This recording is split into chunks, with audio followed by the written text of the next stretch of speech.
ഇന്നത്തെ ടോപ്പിക് മുട്ട് തേയ്മാനത്തിന് ഓപ്പറേഷൻ കൂടാതെ ചികിത്സ രീതികളെ പറ്റി സംസാരിക്കാനാണ്. നമ്മൾ ടോട്ടലി നീ റീപ്ലേസ്മെൻറ്റ്, അതായത് സർജറി ഒക്കെ ഏറ്റവും അവസാനത്തെ സ്റ്റെപ്പാണ്.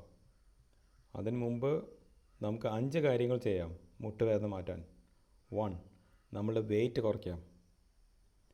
2. നീര് കുറയുന്ന ഗുളികൾ, അതായത് പെയിൻ കില്ലേഴ്സ് എന്ന് പറയും.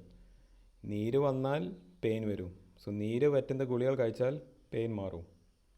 3. ചുറ്റുള്ള മസിൽസ്, മുട്ടിൻ്റെ ചുറ്റുള്ള മസിൽസിന് ശക്തി കൂട്ടിയാൽ ജോയിൻറ്റിൻ്റെ ഇടയിൽ ലോഡിങ് കുറയും.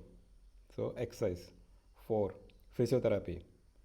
ഫിസിയോതെറാപ്പിയുടെ ബെനിഫിറ്റ് ജോയിൻറ്റ് ലൂസാക്കാനാണ്, ടൈറ്റ് ആവാതിരിക്കാനാണ് നമ്മൾ ഈ ഫിസിയോതെറാപ്പി ചെയ്യണേ, കുറച്ച് സ്ട്രെച്ചിങ് കിട്ടാൻ. പിന്നെ 5. ബെൽറ്റോ അല്ലെങ്കിൽ നീ ക്യാപ്പ് ഒക്കെ ഇടാം. ഓഫ് വിച്ച് എക്സസൈസസ് ആണ് ഏറ്റവും ബെസ്റ്റ്, കാരണം നമുക്ക് സൈഡ് എഫക്ട്സ് ഇല്ല. നീ പാഡ്, നീ ബ്രേസിൻ്റെ പ്രോബ്ലം അത് എപ്പോഴും ഇടാൻ പറ്റില്ല. ഇപ്പോൾ വീട്ടിലൊരു ഫംഗ്ഷൻ ഉണ്ടെങ്കിൽ അതെന്തായാലും ഇടാൻ പറ്റില്ല, സ്മെല്ലൊക്കെ വരാൻ തുടങ്ങും. സോ വെയിറ്റ് റെഡ്യൂസ് ചെയ്യാനും എക്സസൈസാണ് ഏറ്റവും ബെസ്റ്റ് സൈഡ് എഫക്റ്റ് ഇല്ലാത്ത ട്രീറ്റ്മെൻറ്റ്. Thank you.